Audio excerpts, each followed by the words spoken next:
This video is going to be about the creation of a carbon fiber rudder for my 17-foot sailing dinghy, the First Mod.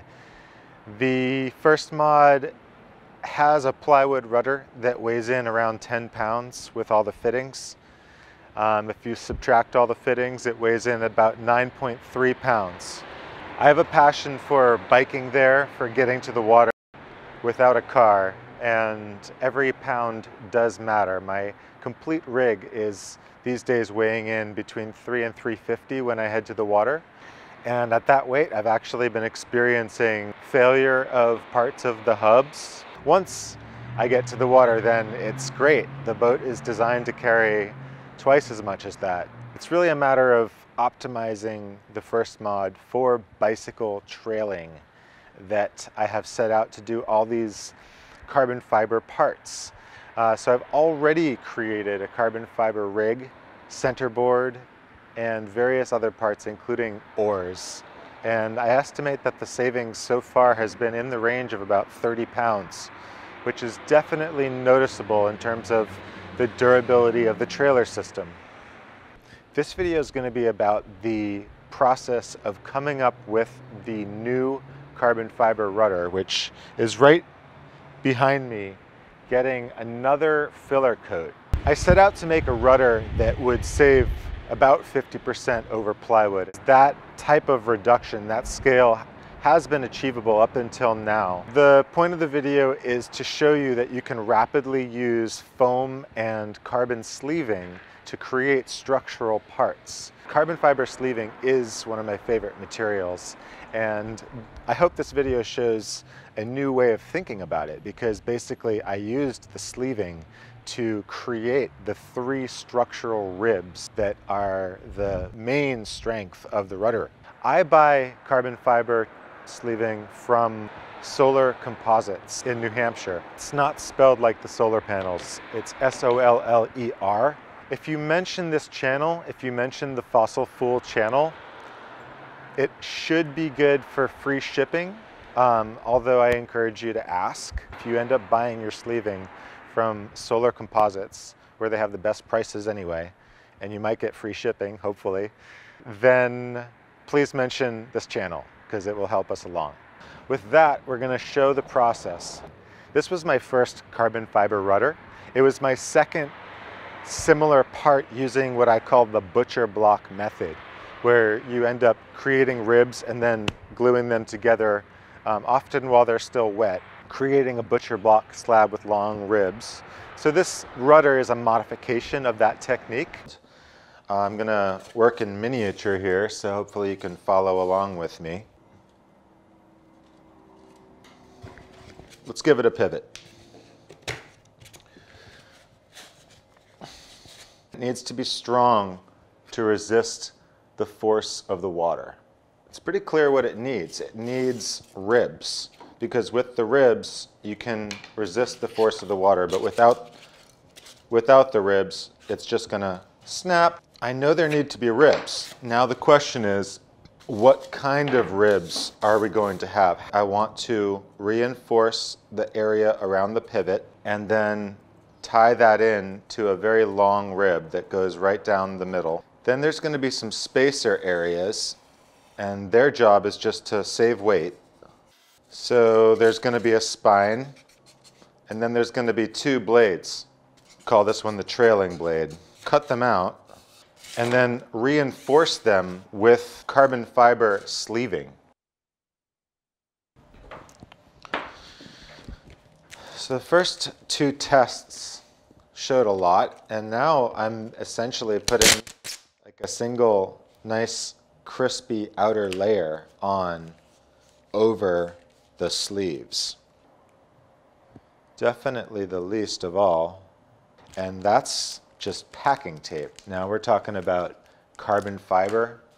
The upper portion has some very important jobs. It has the pivot point, also has this roll of accepting the tiller, and I do not plan to rebuild the tiller in carbon because it's beautiful. Look how the bright work has held up. Pretty nice.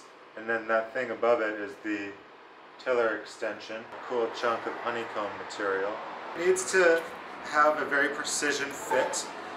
Fortunately with carbon it's going to be really easy to basically form a sleeve over the tiller. So forming a sleeve over this with some kind of a separator, it's probably the clear heat shrink tubing. I will then be able to pop it off and have a perfect receiver socket. I'm hoping to get it done in under a week. You know, I have a nagging voice that's saying it's probably going to be closer to 3 then. It's going to have points of strength where it needs them, which is the pindles, the tiller, and the pivot point. Other than that, it's probably going to be a lot of space. Like this large hole that I have drawn here, that could just be removed. I'm welcoming you to this project. I intend to do this type of content more in the future. Here we go, you know, I'm trying it.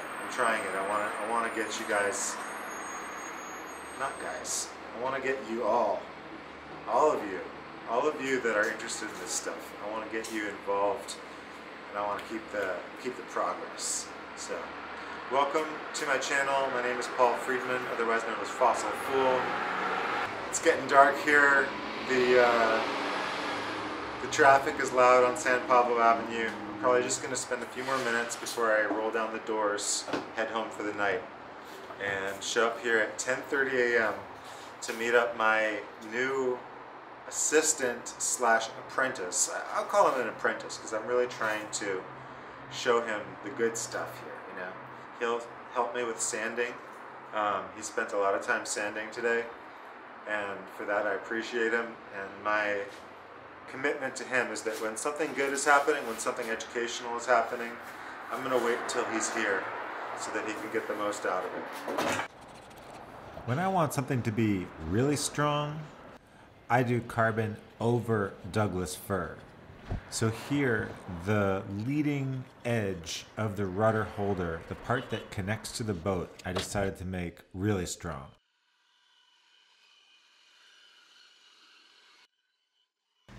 Using the bandsaw to cut the corners. Fastest possible method of having rounded corners when you're about to use carbon fiber sleeving, and you know that the sleeving is gonna conceal any errors. If I could just talk while I'm doing this. My goal is to leave some left over at the top here. I just decided to have a spine. So I'm setting up to weld this spine to the socket that I already showed. The tiller socket. Seal up the wood real well and weld it. And welding, it just means sticking it together.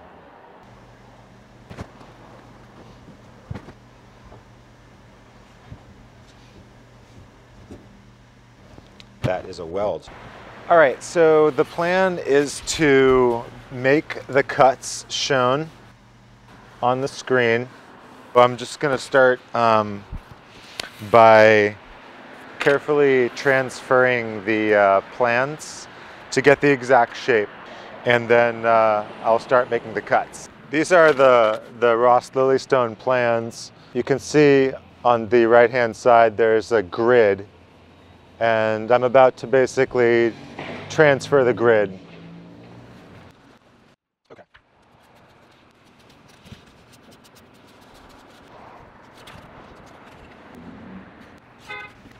Using the orange marker for the grid and the black marker for the rudder, I tried to add the grid to my foam blank. Doing as little work as possible here just to define the trailing blade shape, which is the tricky one.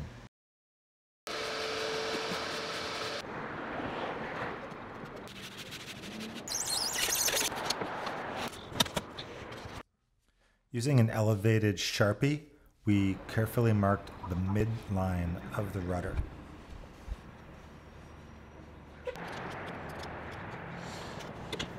Oh, it's still got a little heat. And then modified the Sharpie block to draw the upper thickness bound.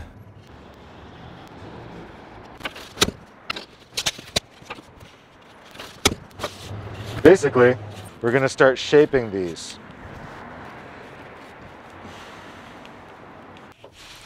Now moving to the hot knife. The first step is to trim the overall blades to the correct thickness using the second line. And then it's time to do the long angle cuts. That one didn't really work. Process begins with totally winging it freehand and not loving the results. That time, freehand. I guess I wouldn't say that I really liked that process. That felt too sketchy to me. So here, using very thin plywood and some shims, I'm defining the angle of the blade. That looks good, right?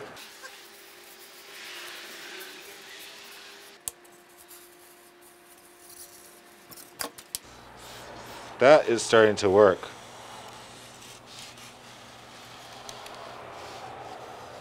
I'm going to try to do it a little slower so that it doesn't break. Can you move that piece of gear? Thanks. Oh, now we're getting a perfect one. Here's where the actual shaping of the blade is taking place. You can see that I'm aiming for the red line, and it's mostly going pretty well, until the end when it gets caught on the hook-like shape of that structural rib, the blade. Now it's getting weird.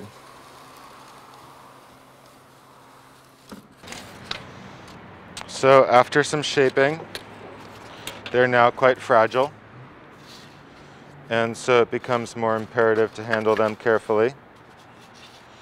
But look what is about to happen. In not very much time. It was a little stressful.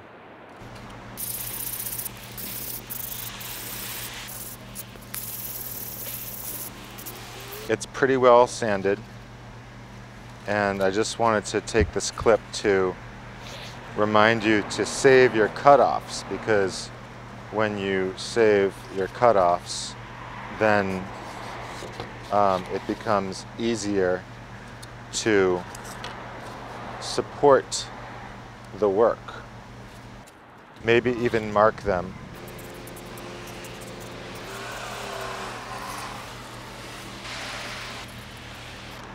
The next step is going to be to take these very carefully shaped blades and put the sleeving over them. In order to know how many layers to use, it helps to anticipate the final weight of the project. So I'm going to tear the scale and measure these sleeves at 4 ounces. Normally when I complete the part with the epoxy saturating the sleeving, it doubles the weight. So this is going to add 8 ounces of strength to the rudder. Now if I do 1, 2, and 3, this one still needs to be repaired. 3 different blades, and they're about 8 ounces each. Then that's going to add 24 ounces, pound and a half, to the weight of the rudder. So at this point, it's helpful to kind of keep in mind the goal. The goal is 2.5 pounds total. So if it's 1.5 pounds for the 3 structural ribs, and then another pound for all of the like surface layer, that actually seems about right to me. So we're going to go with 3 layers of sleeving over each of the blades. Letting the fabric fall vertically makes a lot of sense, because then there's not very much stress. Then you can put it flat again, and then you can start to brush it, okay? Trailing blade. To know the length of the sleeves to cut, you can do a dry fit right over the part.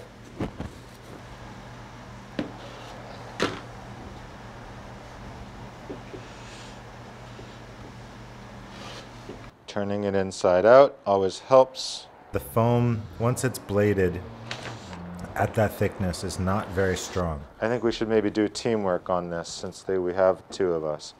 It is possible to do it with just 1.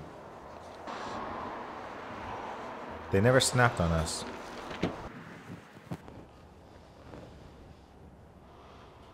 Carefully handle it and start wetting it out. Let's start working with it as it's going to be, because this is how it's going to become a rudder, you know?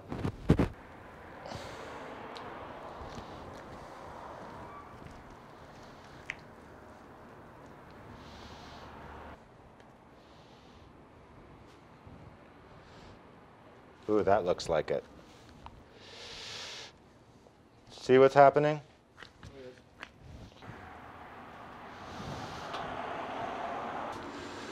Now what we're going to do is we're going to actually use these.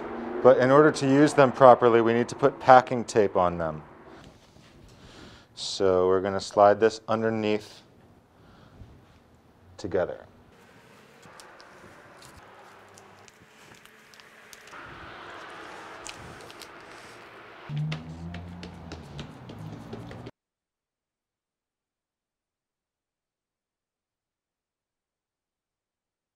One more time, just checking the alignment before locking anything in. Happy with that.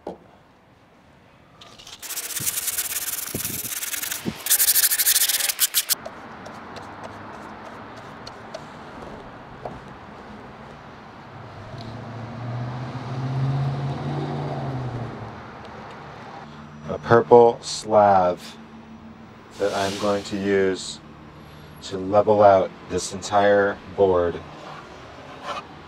So I don't want to add needless weight, but this does make the board stronger. Joins all the different parts.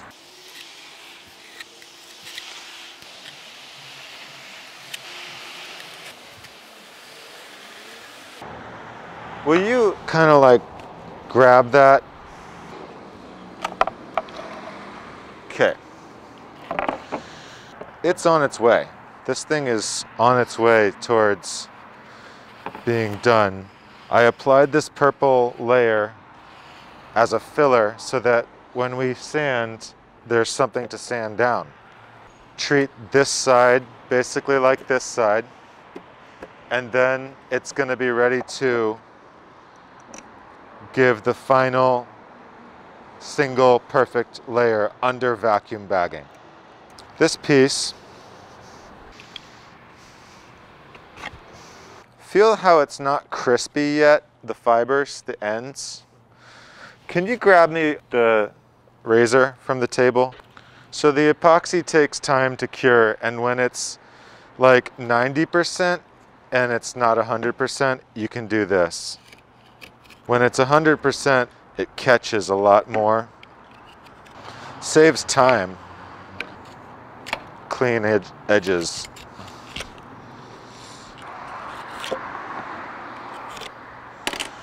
This area down here is sort of a problem area. So when something cures on a flat surface, it sags to the flat surface. So when you look from the side, you can see that there's a blade that's nicely positioned, and then it sags to the table. That's because we didn't support it during that step of the process. So that not supporting of it is causing extra work to need to be done now. But that's fine because it's part of the process. So now let's weigh these two things together and we'll see how we're doing overall. That's good enough. Can you help me with this, please?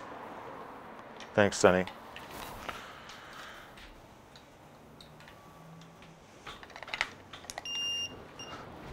Three and a half. So let's talk about what that means for a second. The goal is to reduce the weight of the plywood rudder by at least half or by half. Go ahead and feel the difference.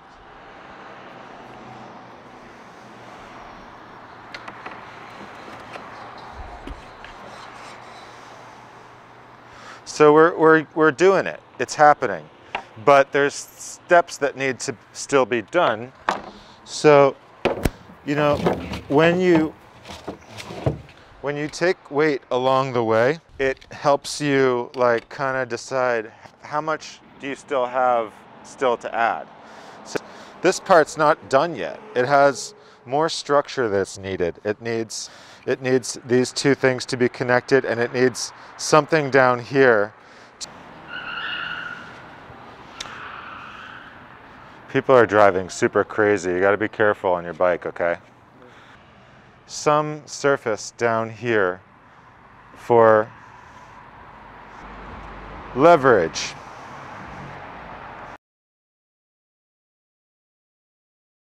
Well, that's a good place to leave it for part 1. Please come back and check out part 2 when we will finish the rudder and discuss some of the learnings from the process, ways that it could be made better next time, and test it out in the water in San Francisco Bay.